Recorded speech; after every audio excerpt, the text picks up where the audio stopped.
Hello student, स्वतंत्रता दिवस की आप सभी को हार्दिक शुभकामनाएं। मैं ललित स्वागत करता हूं आप सभी का आपके अपने यूट्यूब चैनल एग्जाम पल्स में। स्टूडेंट्स, आज हमारा वीडियो यह यूपी ट्रिपल एससी द्वारा प्रतिवर्ष कराए जाने वाले एग्जाम पीईटी यानी प्रारंभिक अर्हता परीक्षा के संदर्भ में रहेगा। स्टूडेंट्स, आज हम लोग समझेंगे पीईटी के सिलेबस को एवं उसकी आवश्यकता व महत्ता को, कि यह परीक्षा वास्तव में बहुत महत्वपूर्ण है या फिर बस एक प्रिलिमिनरी एग्जाम ही है, या यूँ कहें कि इसे क्वालिफाइंग एग्जाम है।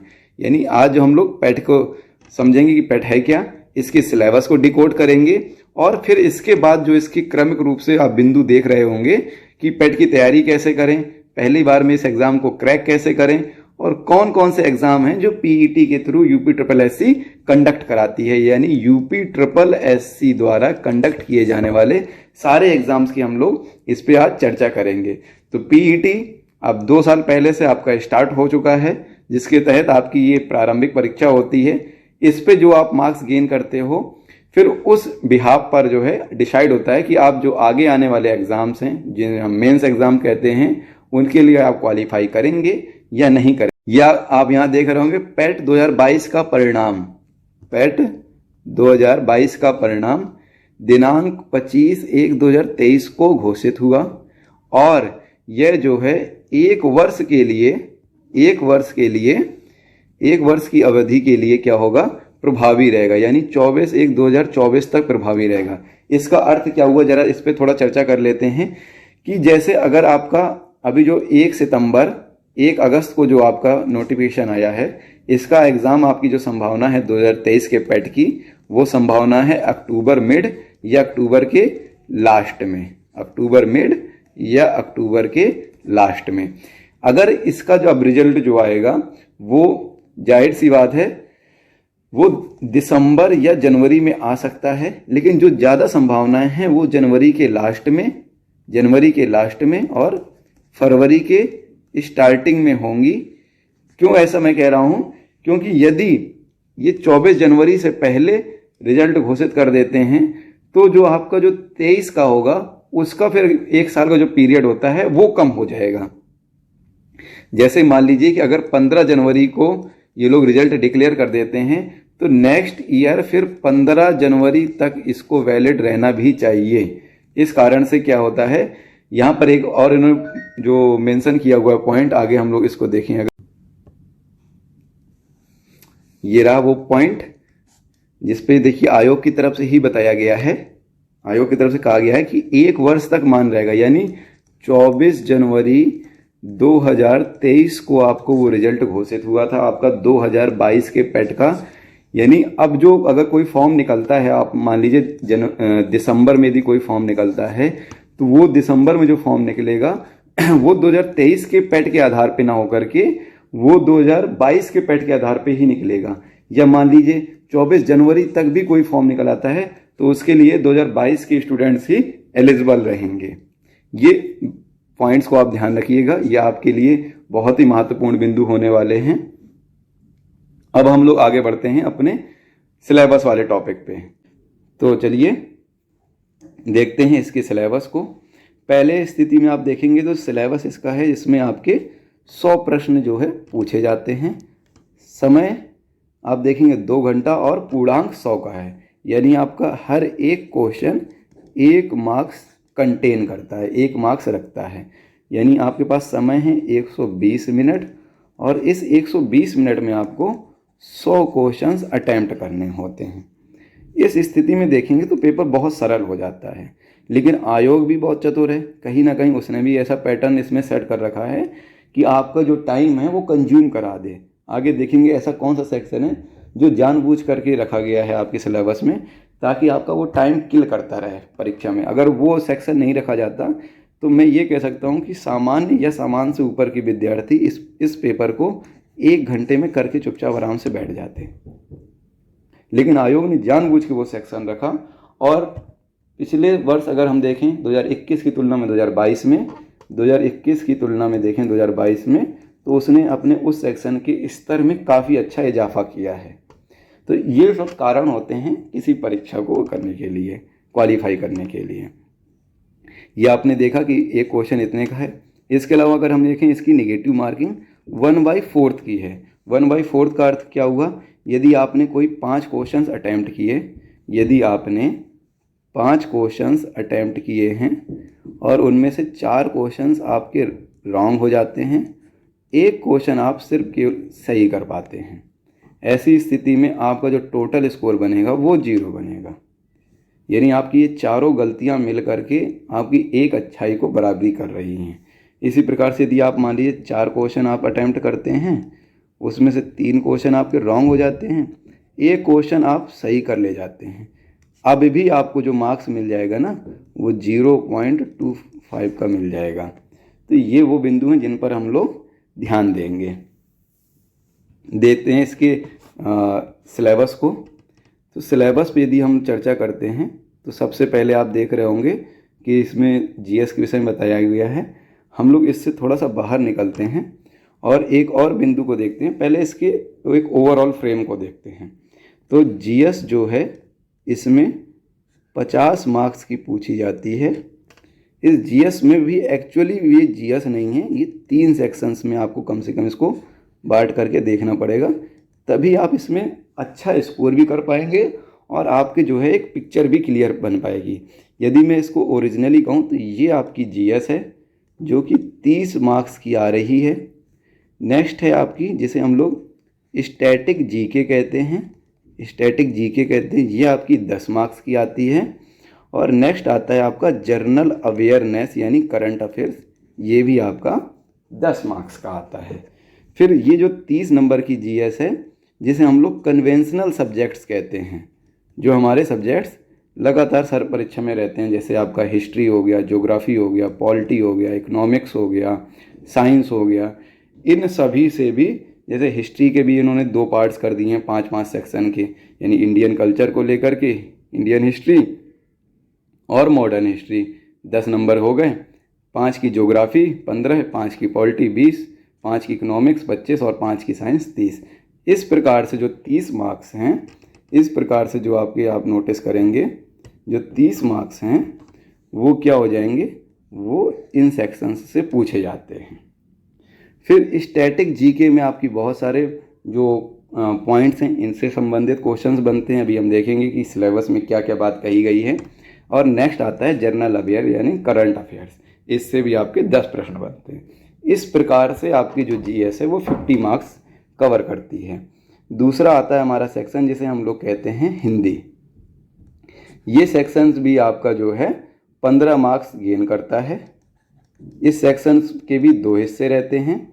एक सेक्शन जो आपका सीधे सीधे व्याकरण से संबंधित होगा, 5 क्वेश्चन जिसमें पर्यायवाची आपके और समानार्थी शब्द वगैरह हो गए, एक शब्द हो गए, इससे संबंधित 5 प्रश्न बन जाते हैं। मुहावरे एक क्वेश्चन बन जाता है।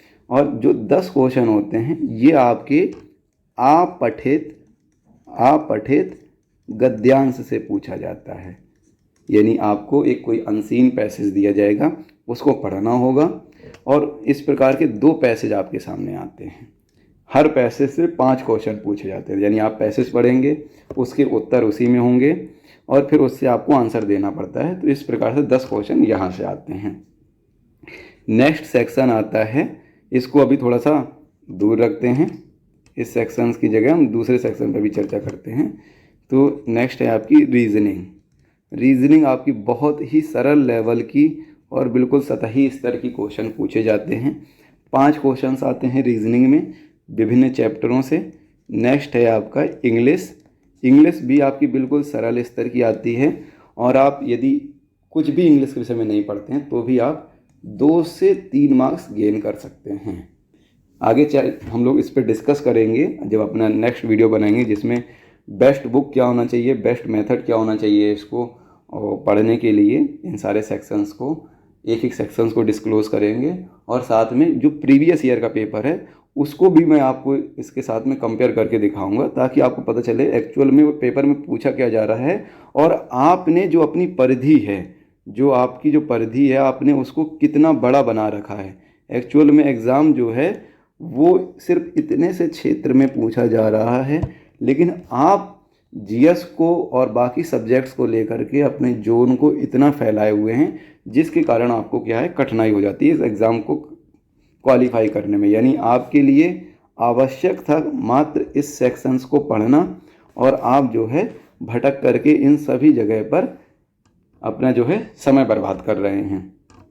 इस प्रकार से आप देख सकते हैं 50 मार्क्स जीएस के हो गए, 15 मार्क्स हिंदी के हो गए यानी 65 मार्क्स हो गए और 10 मार्क्स आपके यहाँ से हो गए, तो 75 मार्क्स आपका अब तक टोटल बन चुका है।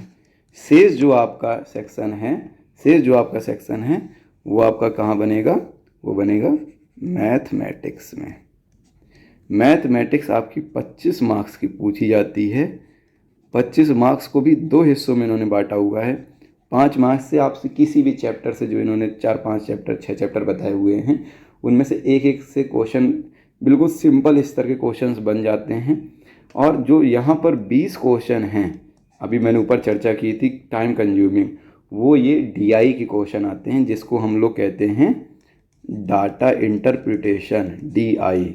इसमें क्या होता है, इसमें आपके लाइन ग्राफ हैं, बार ग्राफ हैं, इसी प्रकार से चार्ट वगैरह हैं, इससे संबंधित प्रश्न बनते हैं। और ये जो प्रश्न होते हैं ये काफ़ी अच्छे स्तर के, जिसमें आपको सही साठ तरीके से परसेंटेज, प्रॉफिट एंड लॉस का भी ठीक ठाक आपकी जानकारी होनी चाहिए और डेसिमल के कई पॉइंट्स तक पूछता है। तो आपकी कैलकुलेशन की स्पीड, कैलकुलेशन की अप्रोच को भी जज करने के लिए ये काम आता है। और ये वो सेक्शन होता है जो आपका करीब करीब 50 मिनट या 1 घंटे तक भी बहुत सारे बच्चों का ये ले जाता है।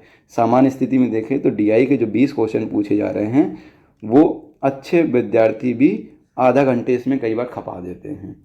तो ये आपका वो सेक्शन हुआ जो आपका टाइम कंज्यूमिंग है। और इस प्रकार से आप देख सकते हैं पूरे 100 मार्क्स का जो है ये पेपर बन के तैयार होता है।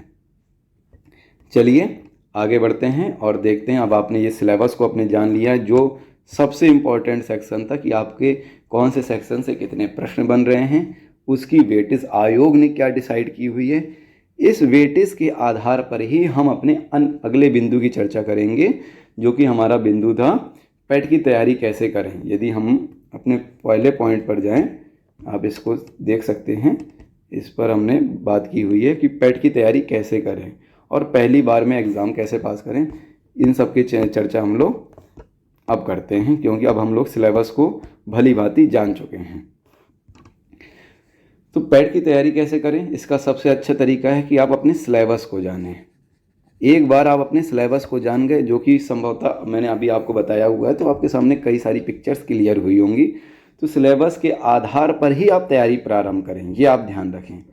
सिलेबस को आप इसका प्रिंट आउट निकला लें, यानी यहाँ से जो आपके प्रिंट आउट प्रारंभ होगा, इस पेज से विज्ञापन संख्या यहाँ से आपका प्रिंट आउट चालू होगा। इस पेज का आपको प्रिंट आउट निकलाना है, फिर इस पेज का आपको प्रिंट आउट निकलाना है और फिर इस पेज का आपको प्रिंट आउट निकलाना है और एक ये, यानी अप्रॉक्स 3 पेज का प्रिंट आउट निकला सकते हैं और इनको फिर वापस उसी में आप मेंशन कर सकते हैं। जब ये 3 पेज के आप प्रिंट आउट निकला करके जहाँ भी आप पढ़ते हैं उस डेस्क पर इसको लगा लें। और सिर्फ आपको ये है कि ये जो सिलेबस है, ये जो आपका सिलेबस कहा गया है, मात्र इस सिलेबस की परिधि में ही आपको रहना है। इस सिलेबस के जोन से आपको बाहर नहीं निकलना है, चाहे कुछ भी हो जाए। कब तक नहीं निकलना है, कम से कम जब तक पेट का एग्ज़ाम नहीं हो जाता है। वो सभी स्टूडेंट जो पहली बार पेट दे रहे हैं या जिन्होंने 2022 में बहुत अच्छा स्कोर नहीं किया है, 60 मार्क्स पे रुक गए, 65 मार्क्स पे रुक गए या 60 मार्क्स से भी कम पे रुक गए, वो सारे स्कोर अच्छे में नहीं काउंट होंगे। क्योंकि जैसे ही वैकेंसी 1000-2000 पदों की निकलेगी तो ये सारे 70 मार्क्स से कम वाले बच्चे पहले ही रेस से बाहर हो गए।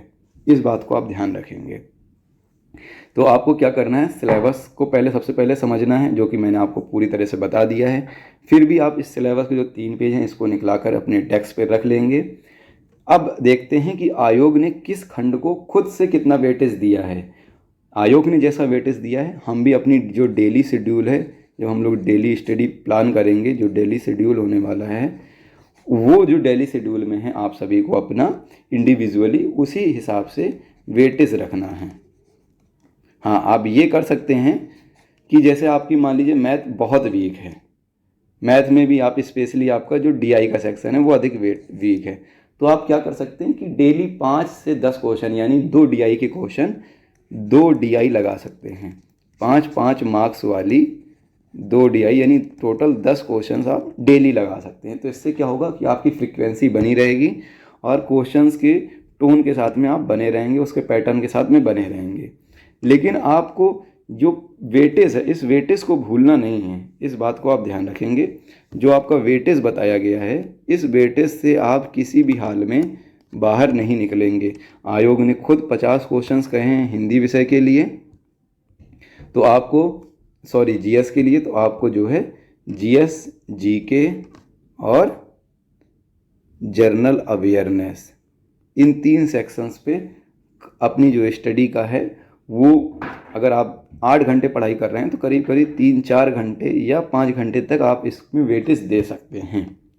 नेक्स्ट पॉइंट आता है आपकी मैथ का सेक्शन, जो कि 25 नंबर कंटेन करता है। आपको जाहिर सी बात है फिर मैथ के लिए एक ठीक ठाक समय देना है।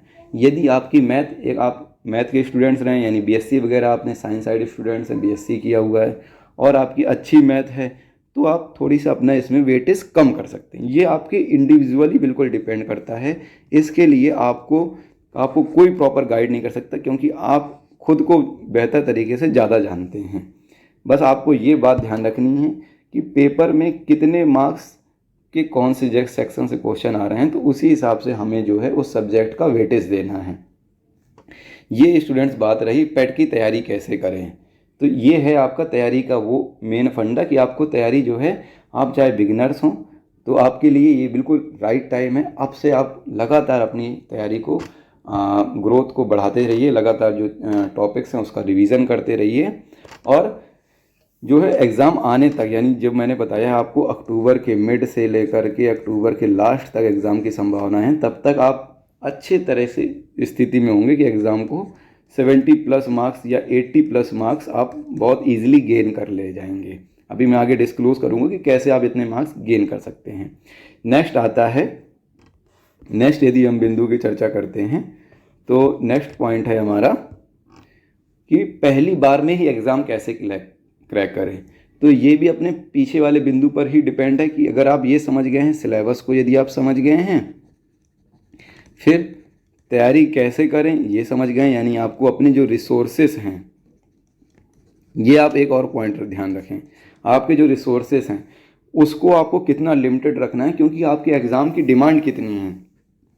ऐसा नहीं करना है कि GS के लिए कोई 500 या 700 पेजों की मोटी सी एक कोई किताब ग्रंथ उठा लेके आ रहे हैं, या और कोई एक नया पब्लिकेशन आ गया उसकी भी ले आए, हमारे पास ऑलरेडी पहले से एक था उसको भी रख लिया। तो आपको ये भंडार नहीं बनाना है GS का। फिर आपको कुछ GK का समझ में नहीं आया तो GK का भी ले आए, करंट अफेयर्स की नई मैगज़ीन आई तो आप करंट अफेयर्स भी उठा करके लेके आ गए। अगर आप ऐसा करेंगे तो फिर समझ लिए आपकी संभावनाएं कम होती जाएंगी मार्क्स की, यानी जब मार्क्स की संभावनाएं कम होंगी तो एग्ज़ाम में सिलेक्शन की संभावनाएं कम हो जाएंगी। तो पहली बार में एग्ज़ाम क्लियर होने के लिए एक पॉइंट ये आपको याद रखना है कि आपके रिसोर्सेज लिमिटेड होने चाहिए। कौन से सेक्शन से कितना पूछा जा रहा है, जैसे इंग्लिश से मात्र 5 क्वेश्चन पूछे जाते हैं। फिर आप ये भी देखिए कि इसका स्तर कितना है, क्या आप बिना एक शब्द पढ़े भी 2 से 3 क्वेश्चन अटैम्प्ट कर रहे हैं और वो भी सही हो रहे हैं। यदि हो रहे हैं तो फिर आप इंग्लिश को अवॉइड करिए, इसके लिए आपको बिल्कुल भी समय नहीं देना है। जो आप टेस्ट पेपर लगाएंगे या कोई एक टेस्ट पेपर जिसमें इंडिविजुअली कुछ इंग्लिश के ही 50-100 क्वेश्चन आ जाए, उसको आप देख करके और बस आगे बढ़ सकते हैं, मूव फॉरवर्ड कर सकते हैं। क्योंकि एक क्वेश्चन आपका सिनोनिम से पूछा जाता है, एक क्वेश्चन आपका एंटोनिम से पूछा जाता है, एक क्वेश्चन वन वर्ड से पूछा जाता है, और 2 क्वेश्चन आपके रहते हैं आपके पैसेज से रहते हैं। अगर आप ऐसी स्थिति में पहुंच रहे हैं, अगर आप ऐसी स्थिति में हैं कि एक क्वेश्चन एंटोनिम से, एक क्वेश्चन सिनोनिम से, एक क्वेश्चन वर्ड से और 2 क्वेश्चन आपके पैसेज से पूछे जा रहे हैं, और उसके लिए आप ये डिमांड कर रहे हैं कि नहीं कोई बेस्ट बुक बता दी जाए, जो आपकी इंग्लिश में 5 नंबर लेके आप आ जाएं। अब आप बताइए, आपने एक कोई बुक पढ़ी हुई है 300-400 पेजों की इंग्लिश की, और उसकी तुलना में आपको पहले भी आप 2 से 3 मार्क्स गेन कर रहे थे, और अब आप सिर्फ 5 मार्क्स गेन कर पा रहे हैं। वो भी पूरी संभावना नहीं कि आप इस 400 पेजेस की किताब को अच्छी तरीके से पढ़ लेंगे, फिर उसे एग्ज़ाम में जाके प्रोड्यूस भी कर देंगे और 5 में से 5 ले आएंगे। अगर आपका एक क्वेश्चन गलत हो जाता है सिर्फ 4 मार्क्स आते हैं, और यहाँ पर आप 2 से 3 मार्क्स ऑलरेडी ला रहे थे।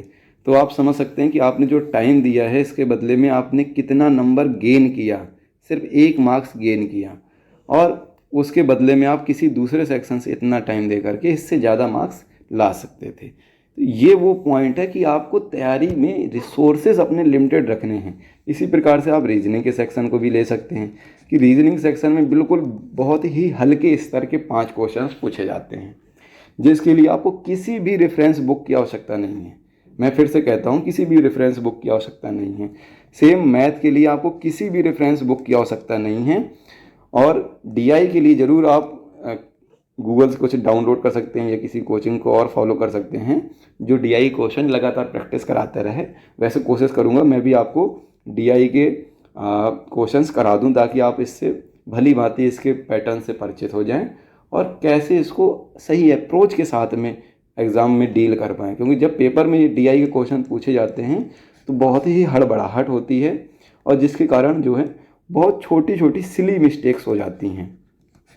यही डीआई अगर आपको घर में दे दी जाए आप आराम से अटेम्प्ट कर लेंगे, लेकिन एग्ज़ाम में जा कर के आप लोग सिली मिस्टेक्स कर जाते हैं। तो इससे भी आपको अवॉइड करना है, बचना है। अगले सेशन में हम लोग इस बात पे तो डिस्कस करेंगे कि बेस्ट बुक क्या होती हैं, क्योंकि स्टूडेंट्स के मन में हमेशा से ये क्यूरियस रहता है, ये रहता है आपके दिमाग में कि कोई ना कोई ऐसी बेस्ट बुक तो होगी जिसे पढ़ने के बाद हम जो है क्रैक कर देंगे पैट के एग्ज़ाम को या कोई और एग्ज़ाम को। अभी अगर आप फोकस्ड हैं पैट के लिए तो आप जो है इस तरह की कोई बुक्स की आवश्यकता नहीं है, लेकिन फिर भी मैं एक जो है वीडियो बना दूंगा जिसमें हर एक सेक्शन से, वो चाहे जीएस का सेक्शन हो, चाहे आपका इंग्लिश हो, रीजनिंग हो, मैथ हो, हिंदी हो, सभी के लिए कौन सी मार्केट में बेस्ट बुक उपलब्ध हैं जिसका आप अध्ययन कर सकते हैं, ताकि साथ साथ जैसे पैट के बाद में जो एग्ज़ाम आने वाले हैं या ऑलरेडी जो 2022 में पैट दे चुके हैं उनके मार्क्स भी ठीक थे, मान लीजिए 75 के अप्रॉक्स मार्क्स थे या 80 के आसपास मार्क्स थे या 72 मार्क्स थे, तो वो लोग फिर कैसे और अपने अप्रोच को डेवलप करें और इस वाले एग्ज़ाम में कैसे वो 85 प्लस स्कोर करें, इन सभी बिंदुओं पर हम लोग फिर उस पर चर्चा कर लेंगे बहुत ही डिटेल में। नहीं तो ये वीडियो फिर आपका बहुत लंबा हो जाएगा। तो पहली बार में एग्ज़ाम कैसे क्लियर करें आप समझ गए हैं कि ऑलरेडी जो प्रीवियस ईयर में एग्ज़ाम दे चुके हैं उनके लिए मैंने आपसे बताया ही है कि इन सभी बिंदुओं को आप जो है जो आपके लिए मैंडेटरी है। फिर दूसरी स्थिति में वो होते हैं जो बिल्कुल नए हैं, जिनका फर्स्ट अटैम्प्ट है, तो उनके लिए बिल्कुल ये राइट टाइम है, तैयारी आप लोग चालू कर दीजिए, सोर्सेस को आप लोग लिमिटेड रखिए, और जो प्रीवियस ईयर वाले पेपर्स हैं और जो मॉक पेपर्स हैं, जो मॉक पेपर हैं उन पर आप लोग ज़्यादा फोकस करिए। जो मॉक पेपर हैं इस पे प्रैक्टिस करके आप देखिए कौन से सेक्शंस में आप स्कोर कर रहे हैं, और कंटिन्यूटी आपकी रहनी चाहिए, कंटिन्यूटी रहनी चाहिए कि उस सेक्शंस में आप हाँ अप्रॉक्स इतना करें। जैसे आप जीएस के सेक्शन में 25 से 30 कर ले जाते हैं लगभग सारे टेस्ट सीरीज़ में जितने भी पेपर होते हैं। मैथ में है आपका मान लीजिए 15 पे स्कोर रुक रहा है कि 20 पे रुक रहा है, तो ये आपको नोटिस करना पड़ेगा और फिर उसी हिसाब से भी तैयारी करनी पड़ेगी। जो स्टूडेंट्स अच्छी स्थिति में हैं, तीसरे स्थिति के स्टूडेंट्स हो जाएंगे, जो बहुत ही अच्छी स्थिति में 70 प्लस अभी तक स्कोर कर चुके हैं दोनों बार पैट में, तो ऐसे स्टूडेंट्स क्या हैं सिर्फ अपनी जो तैयारी को है वो धार दें, डेली मॉक लगाएं, और यदि डेली नहीं हो पा रहा है तो अल्टरनेट डेज पर, जो अल्टरनेट डेज होते हैं उस पर भी वो मॉक लगा सकते हैं। उस पर मॉक लगाते रहें, गलतियां कहाँ पर हुई हैं उन गलतियों से, मिस्टेक्स से आप सीख करके अगले मॉक के लिए और अच्छे से बैठिए। ध्यान रखेंगे इस बात को कि जब आप मॉक दे रहे होंगे तो उतना ही सीरियस रहिएगा, उतनी ही आपके अंदर घबराहट होनी चाहिए जितनी पेपर में होती है। इस सीरियसनेस के साथ यदि आपने एग्ज़ाम दिया तो जैसे आप देखते होंगे पेपर दे के आते हैं तो आपके अंदर कुछ एक जो है कुछ नया डेवलपमेंट हुआ होता है कि यार ऐसी गलतियां नहीं की होती मैंने पेपर में, तो शायद मेरे मार्क्स और बढ़ जाते और मैं अच्छा स्कोर कर ले जाता और ज़्यादा मेरे चांसेस बढ़ जाते। ये आपको अप्रोच अपने मॉक में डेवलप करनी है। यदि आपने ये अप्रोच अपने मॉक में डेवलप कर ली, मॉक देने के बाद यदि आपके मार्क्स 65 मार्क्स आ गए या 58 मार्क्स आए, तो आपको उतना ही डिप्रेस होना, उतना ही टेंशन लेना है जितना आप एक्चुअल एग्ज़ाम में दे के आ रहे थे। और ऐसी स्थिति में आप देखेंगे ना कि 2 से 3 महीने जब ख़त्म होंगे, जब आपका एक्चुअल एग्ज़ाम होने वाला होगा, तब तक आपका जो स्कोर अभी ये 70 के अप्रॉक्स रुक रहा है या फिर मान लीजिए 60 के अप्रॉक्स रुक रहा है, ये आप खुद से देखेंगे इसकी ग्रोथ 80 प्लस जाएगी। ये मैं आपको कहता हूँ, ये बात आप ध्यान रखिएगा कि कैसे ये बहुत आराम से स्कोर आप इतना कर सकते हैं। नेक्स्ट पॉइंट है हमारा, नेक्स्ट पॉइंट आखिरी रह जाता है कि पेट जो है वो किस किस एग्ज़ाम के लिए है, यानी कौन कौन से एग्ज़ाम इसके द्वारा दिए जा सकते हैं।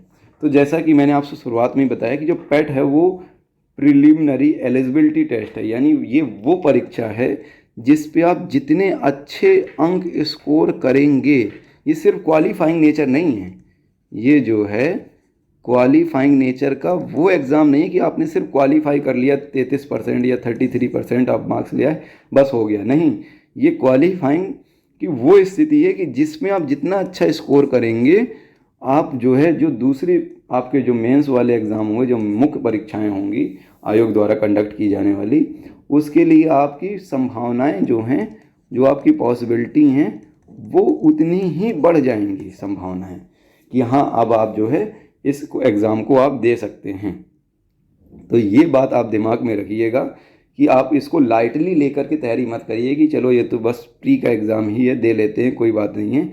अगर आपकी मान लीजिए मार्क्स अच्छे आते हैं तो आप जाहिर सी बात है, अगर 100 भर्तियां भी निकलती हैं, 100 पद भी कोई अच्छे निकलते हैं, जैसे लोअर पीसीएस वगैरह के हो गए, जो कि आपके ग्रुप बी लेवल की जॉब होती है 4200 ग्रेड पे में, 4200 ग्रेड पे में ग्रुप बी लेवल की जॉब होती है, आप उसके लिए भी एलिजिबल हो जाएंगे।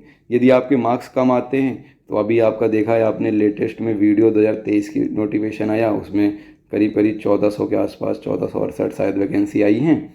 तो इसके लिए आप देखिए, अगर आपके स्कोर मात्र 60 नंबर है तो मुझे नहीं लगता है कि 60 नंबर वाले ऐसी कुछ उम्मीद करें कि उनको बुलाया जाएगा। यहाँ तक कि अभी एक और लेटेस्ट भर्ती निकली है जो कि जूनियर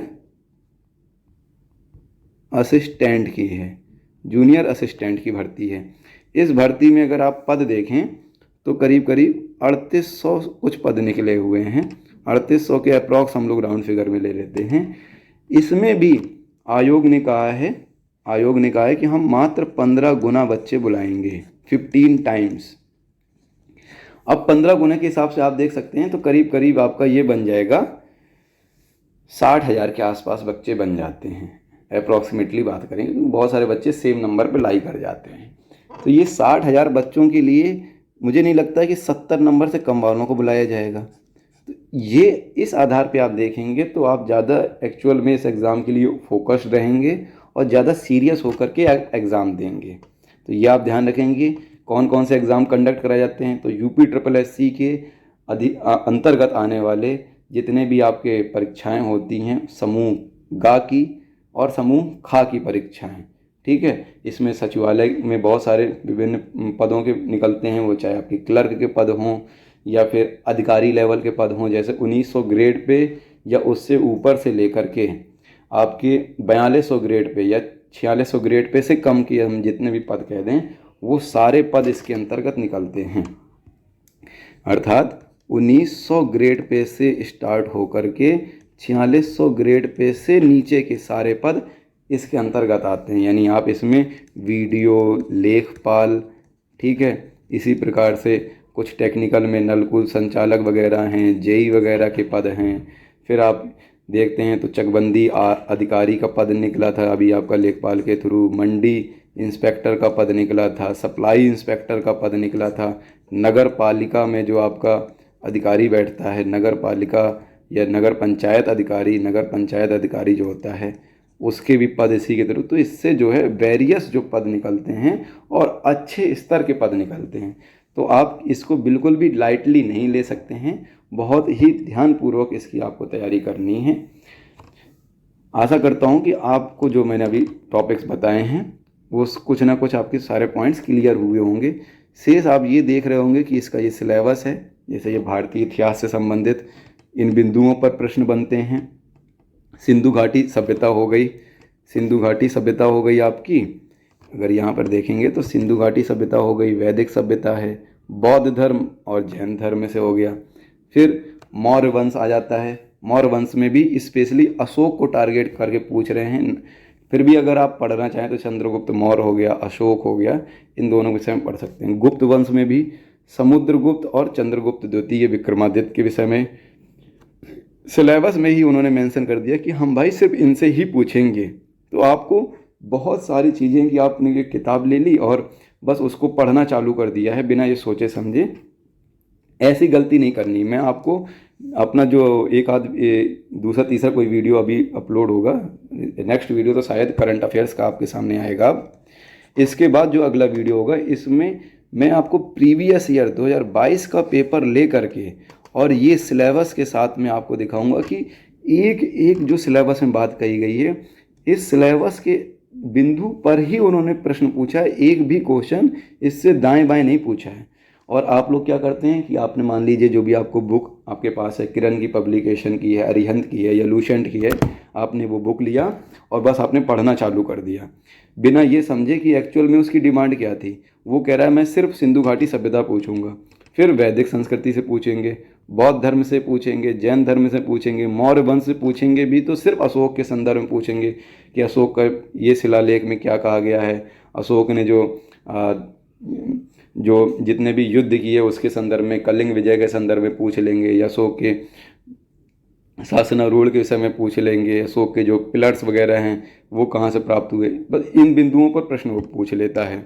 इसी प्रकार से समुद्रगुप्त को जो विषय में जानकारी मिलती है, चंद्रगुप्त विक्रमादित्य द्वितीय के विषय में जानकारी मिलती है, तो इससे प्रश्न पूछ सकता है। हर्षवर्धन के विषय में पूछ सकता है कि हर्षवर्धन ने कौन से ग्रंथ लिखे, इसके समय पे कौन सा विदेशी यात्री आपके समय पे इसके समय पर आया, ठीक, इसका युद्ध और किस किस से हुआ।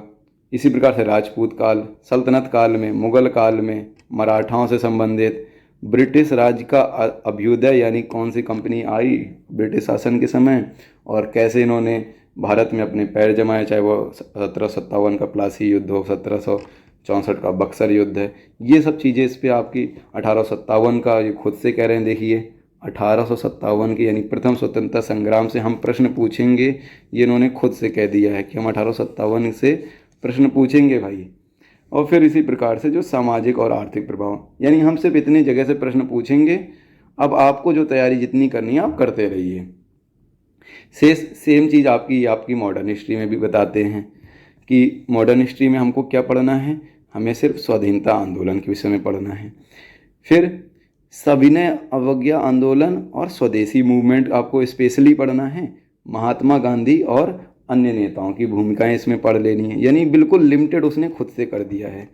फिर क्रांतिकारी आंदोलन और उग्र राष्ट्रवाद, इसमें आपके जो भी क्रांतिकारी आंदोलन मेन हो जाते हैं, जैसे आपके काकौरी ट्रेन एक्शन हो गया, इसी तरह चौरी चौरा कांड वगैरह हो गया, फिर 1919 में जो जलियांवाला बाग हो गया, इससे प्रश्न पूछ सकते हैं। और उग्र राष्ट्रवाद में इसी प्रकार से आपके नरम दल और गरम दल आपने पढ़ा होगा, इसके विषय में है कौन से किस दल में थे व्यक्ति, क्या किसकी डिमांड थी, इससे संबंधित प्रश्न पूछ लिए जाते हैं। या तिलक जी से संबंधित प्रश्न पूछ लिए जाएंगे।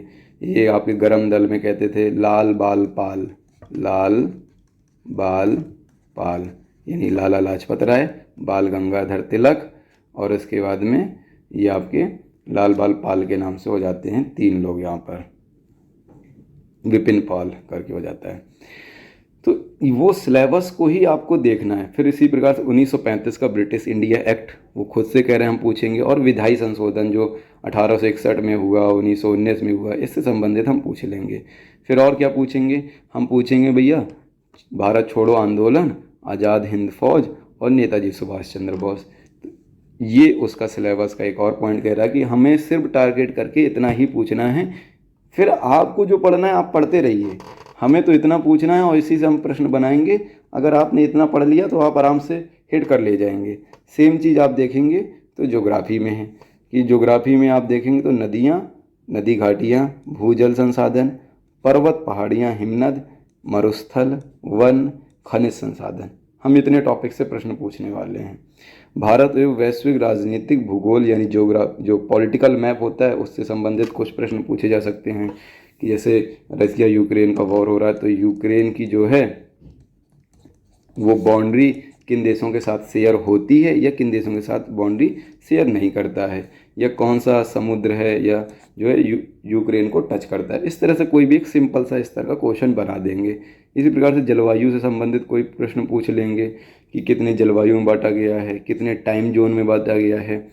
फिर जनसांख्यिकीय परिवर्तन और प्रवास से संबंधित यानी माइग्रेशन की डेफिनेशन वगैरह पूछ लेते हैं कि माल्थस के विषय में ये क्या था, माल्थस ने क्या कहा था, या प्रवास जो है उससे संबंधित कुछ पूछ लेते हैं कि माइग्रेशन की स्थिति कब होती है। तो वो अपने जो सिलेबस में कह रहा है आपको सिर्फ उतना सिलेबस तैयार करना है और आप देखेंगे कि स्कोर सिर्फ सिलेबस को पढ़ते ही आपका स्कोर ये पहुंचने लगेगा। ये मैं आपको गारंटी देता हूँ कि जैसे ही आप अपना सिलेबस कंप्लीट करेंगे, उसे तैयार करेंगे, तो आपका स्कोर 80+ पहुंचने लगेगा। नेक्स्ट आप देखेंगे तो भारतीय अर्थव्यवस्था से संबंधित बिंदुओं पर चर्चा की गई है। फिर इसके बाद ये सारे पॉइंट्स हो गए। इन सभी बिंदुओं पर जो स्पेशली ये पूरे पॉइंट्स हैं ना, इन सब पर मैं एक एक करके वीडियो सब्जेक्ट्स वाइज एक एक करके वीडियो बनाता जाऊंगा ताकि आपके कोई भी डाउट्स और कोई भी कंटेंट ऐसा ना हो जो आपसे मिस हो जाए। जो इस पे पॉइंट्स कहे गए हैं उन सभी बिंदुओं पर, जैसे जीएसटी है तो जीएसटी पहली बार जीएसटी की जो समिति गठित की गई थी वो जब मोदी जी के नेतृत्व में गठित की गई थी। आपको यदि पता हो कि जीएसटी जो पहली समिति थी वो मोदी जी के नेतृत्व में, जब नरेंद्र मोदी मुख्यमंत्री थे गुजरात के, तब गठित की गई थी। फिर उसके बाद जो स्थिति आई 2017 के आसपास की, वहाँ से लेकर के कौन सा संशोधन के तहत ये आया, इसका फुल फॉर्म क्या है, जीएसटी के अंतर्गत कौन कौन से आपके कर सम्मिलित होते हैं। इसी प्रकार से इसकी 0% है और 18% है, 28% है और यहाँ पर शायद 8 या 10% की एक जो स्लैब है, 4 इसकी स्लैब्स हैं, इसके विषय में पूछ लेता है। तो इतने बिंदु आप पढ़ लेंगे, जीएसटी वाला आपका टॉपिक कंप्लीट हो जाता है। ठीक, तो नेक्स्ट अगर हम देखते हैं तो संविधान लोक प्रशासन से संबंधित प्रश्न बनते हैं। तो भारतीय संविधान की मुख्य विशेषताएं पूछ ली जाएंगी। ठीक, इसी प्रकार से जो है नीति निदेशकता जो आपके डीपीएसपी होते हैं इससे प्रश्न पूछ लेंगे। फंडामेंटल राइट से संबंधित प्रश्न पूछ लेंगे। संसदीय जो प्रणाली है इससे संबंधित प्रश्न पूछ लेंगे। केंद्र राज्य संबंध, यूनियन टेरिटरीज, इन सब के संबंध में पूछ लेंगे। सुप्रीम कोर्ट और हाई कोर्ट के संबंध में प्रश्न पूछ लेंगे। और ये स्थानीय निकाय या पंचायती राज संस्थाएं जो आपकी कालांतर 73 और 74 में अमेंडमेंट के थ्रू ये शामिल हुई थी, इससे संबंधित प्रश्न पूछ लेते हैं। तो यानी बिल्कुल लिमिटेड उन्होंने खुद कर दिया है कि हमें इतने सेक्शन से पूछना है। वैसे तो पॉलिटी आप जानते हैं अपने आप में बहुत बड़ी टॉपिक है, लेकिन आपको उतना पढ़ना ही नहीं है। आपको सिर्फ इतना पढ़ना है, इतना पढ़ के आप चले जाइए, हमारे प्रश्न इसी से बन जाएंगे और आप अटेम्प्ट कर लेंगे। विज्ञान में आप नोटिस कर रहे होंगे उसने खुद से एक टर्म का यूज कर दिया है, प्रारंभिक। प्रारंभिक यानी बिल्कुल इनिशियल लेवल की। जैसे बल की परिभाषा क्या होती है, तो बल का मात्रक, भार क्या होता है, शक्ति क्या होती है, त्वरण क्या होता है। ठीक है, इसी प्रकार से कुछ और घटना पूछ लेंगे कि अपवर्तन की घटना क्या होती है, परावर्तन की घटना क्या होती है, कि सूर्य जब निकलता है तो लाल होता है, या सूर्यास्त के समय सूर्य लाल होता है, आकाश नीला दिखाई देता है। ध्वनि जो है वो जो है हमें 2 बार कब अपनी ध्वनि सुनाई देती है, जिसे हम प्रतिध्वनि भी कहते हैं। ये बिल्कुल सामान्य स्तर के प्रश्न पूछ लिए जाते हैं आपसे। तो वो आपको भौतिक में सामान्य स्तर के प्रश्न ही आपके रसायन में भी पूछे जाएंगे, और बिल्कुल सामान्य स्तर के प्रश्न भी जीव विज्ञान में, जो कि कक्षा 9-10 में आपने पढ़ने को आपको मिलते हैं, वो प्रश्न पूछे जाते हैं कि कोशिका क्या है। फिर इसमें आपके माइटोकॉन्ड्रिया से संबंधित कुछ प्रश्न आपसे पूछ लिया, या फिर जंतु से संबंधित, पेड़ पौधों जो फोटोसिंथेसिस वगैरह होती है इससे संबंधित कोई प्रश्न पूछ लिया। नेक्स्ट यदि हम देखते हैं तो आपका ये आ जाता है प्रारंभिक गणित या एलिमेंट्री मैथमेटिक्स। अब इसमें आप देखेंगे मैंने आपको बताया था 2 सेक्शन में आप बांटते हैं, 5 के सेक्शन में और 20 के सेक्शन में। 20 आपकी आती है डीआई, जिसके लिए आपकी कैलकुलेशन अच्छी होनी चाहिए, परसेंटेज आपको आना चाहिए, प्रॉफिट एंड लॉस से संबंधित प्रश्न बन जाते हैं डीआई में तो वो आपको आना चाहिए। यानी ये 3 चीज़ें आती हैं तो फिर आप जो है डीआई में कमांड कर सकते हैं, आप डीआई में अच्छा स्कोर कर सकते हैं। अब 5 क्वेश्चंस की बात यदि हम करें तो आप देखेंगे तो 1 2 3 4 5 6 टॉपिक्स हैं। इन 6 में से 5 टॉपिक से यानी हर एक टॉपिक से एक एक प्रश्न बन जाता है।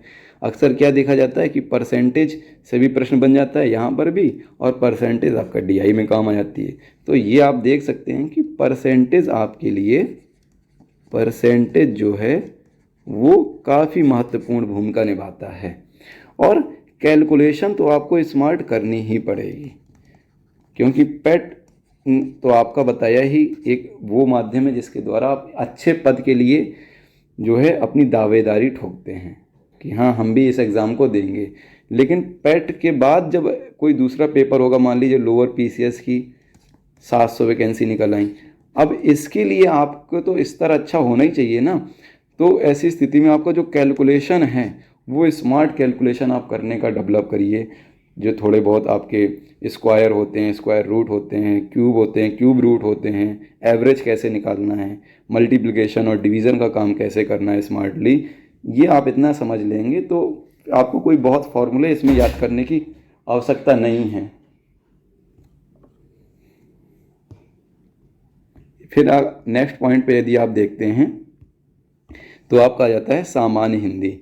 सामान्य हिंदी में भी आपने देखा कि 5 प्रश्न आपके ये हो गए और 10 प्रश्न आपके हो गए आपठित गद्यांश से।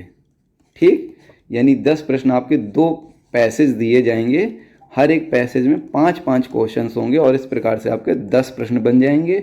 और 5 जो हिंदी के प्रश्न बन रहे हैं वो इन विभिन्न टॉपिक्स से बन रहे हैं। जैसे संधि से एक प्रश्न बन जाएगा, विलोम से बन जाएगा, पर्याय से बन जाएगा, एक शब्द से, लिंग से।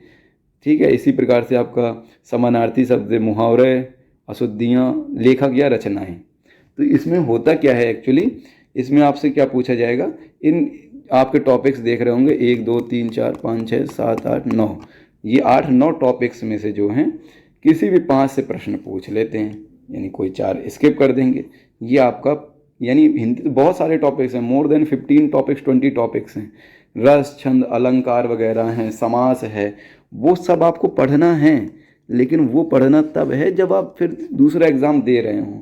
अभी के लिए आप इतने टॉपिक्स का अच्छी तरीके से रिवीजन कर लीजिए। संधि आप पढ़ के चले गए, अब आप क्या कर रहे हैं कि आप तैयारी चालू की, आपने कुछ ध्यान नहीं दिया, आप रस भी याद कर रहे हैं, अलंकार याद कर रहे हैं, छंद याद कर रहे हैं, समास याद कर रहे हैं, उपसर्ग प्रत्यय याद कर रहे हैं, तत्सम तद्भव याद कर रहे हैं। वास्तव में अभी वो एग्ज़ाम में आपके पूछे ही नहीं जाने हैं। ये ज़रूरी है, ये पढ़ना ज़रूरी है, अच्छी बात है। लेकिन पहले ये जो हमारी परिधि है, मैं आपसे बार बार एक बात को रिपीट कर रहा हूँ कि जो आपका कोर जोन है पहले उसे आप स्ट्रॉन्ग करिए। जब आप इस जोन में स्ट्रॉन्ग हो जाएं, इसके बाद इसको डाइल्यूट करके आगे बढ़ाइए, वो अच्छी बात है। नॉलेज को तो आपको एक्सपेंड करना ही है, लेकिन आप पता चला आपका कोर जोन ही आपका तैयार नहीं है, आप इस कोर जोन में ही मान लीजिए बिल्कुल फिसड्डी हो गए और आप यहाँ पे भटक रहे हैं, तो यहाँ से भी गए और फिर वही कहानी हो जाएगी, माया मिली न राम, तो आपको फिर कुछ भी हाथ नहीं लग पाएगा। नेक्स्ट यदि हम बात करें तो आप देख सकते हैं इंग्लिश में अंग्रेजी व्याकरण, यानी 2 क्वेश्चन आपके पैसेज से बन जाते हैं और 2 क्वेश्चन पैसेज से बन जाते हैं, 3 क्वेश्चन जो आपके व्याकरण, जो आपको अभी मैंने ऑलरेडी बताया। अभी जो पैटर्न चल रहा है, एक सिनोनिम्स, एक एंटोनिम्स और एक वन वर्ड सब्स्टिट्यूशन। हो सकता है वन वर्ड सब्स्टिट्यूशन की जगह इस बार ईडियम्स पूछ लिया जाए, तो ये तो आपका कोई बहुत बड़ी बात नहीं है, तो आप इसको बहुत आराम से मैनेज कर सकते हैं। नेक्स्ट सेक्शन की यदि हम बात करते हैं तो हमारा आता है रीजनिंग का। इस रीजनिंग में आपके देखिए वही 5-7 टॉपिक पूछे गए हैं। बृहत एवं लघु के आधार पर जो रैंकिंग सीरीज़ होती है, ब्लड रिलेशन होता है, एनालॉगी होती है, कैलेंडर और घड़ी होती है, कारण प्रभाव होता है कि कोई कथन दे दिया जाएगा, उसमें आपका किस प्रकार की स्थितियां रहती हैं, कोडिंग डिकोडिंग हो जाती है और निर्णय लेना होता है। ये बिल्कुल ही सिंपल स्तर के आपके पूछे जा रहे हैं, आपसे बहुत कठिन चीज़ें पूछी नहीं जा रही कि आपको स्लॉगिज्म आपसे पूछा जा रहा हो या फिर और कोई चीज़ें पूछी जा रही हों। तो ये आप इन बिंदुओं को ध्यान रखेंगे। रीजनिंग का अभी जो मैं आपको पेपर वीडियो में, आगे आने वाले वीडियो में प्रैक्टिस कराऊंगा, तो आप देखेंगे कि जो एक्चुअल एग्ज़ाम में जो क्वेश्चन आए हैं वो उसका कोई स्तर है ही नहीं। जो आपका मेंस के एग्ज़ाम होता है उससे कोई स्तर नहीं है इसका। नेक्स्ट करंट अफेयर्स आ जाती है। इसके विषय में आपसे बात चर्चा की ही। करंट अफेयर्स मेरे लगातार वीडियोस आएंगे, आपके जो वीकली वीडियोस होते हैं वो आएंगे, और साथ में जो मंथली कंपाइलेशन है वो पीडीएफ फॉर्मेट में मैं आपको प्रोवाइड करता रहूँगा। मैं ये कह सकता हूँ कि जो यहाँ पर आपको प्रोवाइड कराया जाएगा वीकली और मंथली कंपाइलेशन, ये मोर देन सफिशियंट होगा। आपको आपका मन विचलित करे और मन करे कि नहीं हमें और करंट अफेयर्स पढ़ना है, तो आप स्वतंत्र हैं, किसी और भी मैगज़ीन को आप रेफरेंस के रूप में ले सकते हैं। लेकिन जितना मैं यहाँ पर आपको वीकली और मंथली कंपाइलेशन में दे दूँगा वो आपके परीक्षा की दृष्टिकोण से और ज़रूरत के हिसाब से सफिशियंट होगा। तो इस बात को आपको ध्यान रखना है। नेक्स्ट पॉइंट आता है हमारा जनरल अवेयरनेस का। जनरल अवेयरनेस में स्टैटिक बिल्कुल क्वेश्चन पूछ जाते हैं। भारत और उसके पड़ोसी देश हो गए, यानी नेपाल, बांग्लादेश वगैरह, किससे उसकी बॉर्डर टच हो रही है, या फिर इसकी कैपिटल क्या है इन देशों की, या फिर इनमें से कौन सा देश, मान लीजिए कोई सार्क मेंबर कंट्रीज़ है, कोई दक्षेस मेंबर कंट्रीज़ है, इस तरह के यदि क्वेश्चन बनाने में तो पूछ लेगा, या फिर इनकी मुद्रा वगैरह क्या है, इस तरह के प्रश्न पूछ लिए जाते हैं। तो ये आप ध्यान रखेंगे, भारत पड़ोसी देश। इसी प्रकार इन देश की राजधानी और यहाँ पर कौन सी मुद्राएं चल रही हैं, ये भारत के संदर्भ में भी इसके जो विभिन्न राज्य हैं, यूनियन टेरिटरी हैं, उसकी बॉर्डर एक दूसरे से कौन से बॉर्डर टच करते हैं, या फिर उनकी जो कैपिटल हैं वो क्या है, ये सब प्रश्न जो हैं बन जाते हैं। स्टैटिक में आपका जनरल अवेयरनेस में आपके विधान परिषद से भी प्रश्न बन जाते हैं। जैसे पिछली बार कर्नाटक से संबंधित पूछा गया था, बिल्कुल सिंपल स्तर का प्रश्न था। उसका एक कोड होता है कुंभत, ठीक, यानी कर्नाटक, यूपी, महाराष्ट्र, बिहार, आंध्र प्रदेश, तेलंगाना, ये वो 6 राज्य हैं आपके जो कि क्या हैं, विधान परिषद जिनमें हैं, बाकी किसी अन्य राज्य में नहीं। तो ऐसे बिल्कुल सिंपल स्तर के प्रश्न आपसे पूछे जाते हैं, जो कि आपको जब मैं पढ़ाऊंगा तो आप एक एक करके सारी चीज़ों को नोटिस करते जाएंगे। नेक्स्ट देखते हैं तो देश से संबंधित, हेडक्वार्टर से संबंधित, पर्यटन स्थल से संबंधित, संस्कृति से संबंधित, खेल, जो रिसर्च ऑर्गेनाइजेशन हैं उससे संबंधित, और लेखक और उसकी रचनाओं से संबंधित प्रश्न पूछे जा सकते हैं। जो लेटेस्ट में कोई बुक होती है और उस बुक को किसी ने पब्लिश किया होता है उससे संबंधित, यानी इन सारे टॉपिक्स पर एक एक वीडियो, और जो इसकी पीडीएफ फाइल होगी, स्टैटिक जीके की जो पीडीएफ फाइल होगी वो आपको प्रोवाइड करता जाऊंगा मैं। आगे यदि हम बात करें तो कुछ और बिंदु हैं और फिर ये कंप्लीट हो जाएगा आपका पुरस्कार विजेता और जलवायु परिवर्तन और पर्यावरण से संबंधित। ये आपके बिल्कुल सिंपल से टॉपिक्स हैं जिसको लेकर के आपको जो बहुत ज़्यादा टेंशन लेनी नहीं है। आप पठित गद्यांश के विषय में हम लोग चर्चा कर चुके हैं। ग्राफ और तालिका के विषय में एक बार मैं आपको ज़रा पिक्चर दिखा देता हूँ कि कैसे होती हैं ये सारी चीज़ें। तो ये आपकी होती है, ये आपकी ग्राफ का एग्जाम्पल है। ये आप जो नोटिस कर रहे हैं ये आपका ग्राफ का एग्जाम्पल है, जिसे हम लोग लाइन ग्राफ कहते हैं, लाइन ग्राफ कहते हैं। और एक और यदि मैं आपको दिखाऊं, ये भी आपका ग्राफ का ही एग्जाम्पल है, जिसे हम लोग बार ग्राफ कहते हैं, ठीक। ये आपका बार ग्राफ हो गया, और ऊपर वाला जो था, जो अभी मैंने यहाँ पर आपको शो किया हुआ है, ये आप दोनों को देखिए, ये आपका हो जाता है लाइन ग्राफ और ये आपका बार ग्राफ। फिर एक और आता है आपका जिसे हम लोग चार्ट कहते हैं। तो वो आपका क्या हो जाएगा, इस प्रकार का एक आपको एक डिस्ट्रीब्यूशन करके दे दिया जाएगा, जो इसकी चार्ट फॉर्मेशन में होगा, जिसे हम लोग तालिका भी कहते हैं। चलिए अब हम लोग आगे बढ़ते हैं और मैं आपको दिखाता हूं अपनी मार्कशीट। देखिए, ये रही मेरी मार्कशीट। ये है मेरा 2022 का पेट का स्कोर कार्ड। ये मेरा नाम रहा, ये मेरी फ़ोटो और ये मेरे साइन। इस पे आप देख सकते हैं कि ये मेरा है वास्तविक स्कोर, और ये है नॉर्मलाइज स्कोर जो कि 85.54 है। एक्चुअल में ये आपका मार्क्स है जिसके बिहाफ पर जब मेंस के एग्ज़ाम होते हैं तो आपको कॉल किया जाता है। यानी किसी स्टूडेंट से यदि मान लीजिए 75 मार्क्स रॉ इसका स्कोर था और नॉर्मलाइज होकर के 71 रह गया है, तो वो 71 मार्क्स के हिसाब से उसको देखा जाएगा। यदि किसी एग्ज़ाम फॉर्म की 72 कट ऑफ जाती है तो वो बाहर हो जाएगा, इवन तो उसने 75 मार्क्स पाए थे, लेकिन जो उसका नॉर्मलाइज स्कोर आया है वो 72 है, तो इस 71 है, इसके आधार पे वो क्या हो जाएगा, उस एग्जाम से बाहर हो जाएगा, एग्जाम नहीं दे पाएगा। यानी एक्चुअल में स्कोर आपका जो होता है वो नॉर्मलाइज स्कोर होता है। वहीं आप ये परसेंटाइल देखते हैं तो 99.92 परसेंटाइल है। 2021 की भी मैं आपको मार्कशीट शो कर देता हूँ। 2021 की आप मार्कशीट देख सकते हैं। सेम ये मेरा पेट स्कोर कार्ड रहा, ये मेरा नाम रहा, ये साइन मेरे साइन रहे, फोटो रहे। इसमें आप देखें तो 85.04 मेरा नॉर्मलाइज स्कोर है। यानी इस वर्ष केवल 0.04 का ही ग्रोथ हुआ है और 99.7 इसमें क्या है, मेरा परसेंटाइल है।